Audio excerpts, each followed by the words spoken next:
So Samsung S25 Ultra's most accurate renders are here. We've also got the exact weight and dimensions of S25 Ultra, which clearly makes it tough for iPhone 16 Pro Max. If you don't know already, then let me tell you that S25 Ultra is not coming with same boxy design just like we have been seeing on previous couple of Samsung series. And we have the render video of the new confirmed design. Samsung has finally now moved to this round shaped design, and the bezels this time are even more reduced. In fact, S25 Ultra would be the most bezel-less phone we're gonna see in 2025. So this is the CAD render video which was shared by Technizo Concept couple hours ago. It fully aligns with what Ice Universe and OnLeaks have been sharing with us in render photos from a long time. So there would be more screen to body ratio this time, as the bezels have been shrinked a little bit if we compare it with S24 Ultra, which had 72.3mm wide screen and 6.79 inches display. But S25 Ultra is going crazy here with 73mm screen width and 6.86 inches display. I know it's still not up to iPhone 16 Pro Max display, which is 6.9 inches, but still the new bezels ratio on S25 Ultra is incredible.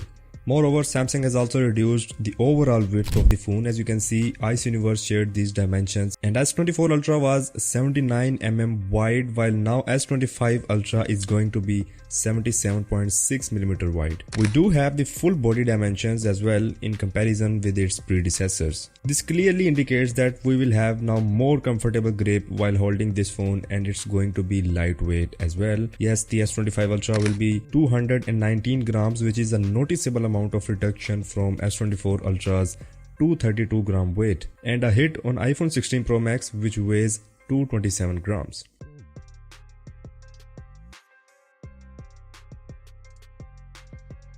S25 Ultra will have 5000 mAh of battery in it with support of 45 watts of fast charging, which is exactly same as of iPhone 16 Pro Max charging. Samsung S25 Ultra will be powered by Qualcomm 8 Gen 4, which is a huge move from the Exynos chips, which were really not efficient, and Samsung's users always wished to have Qualcomm chipset in Samsung flagships, which is now finally happening.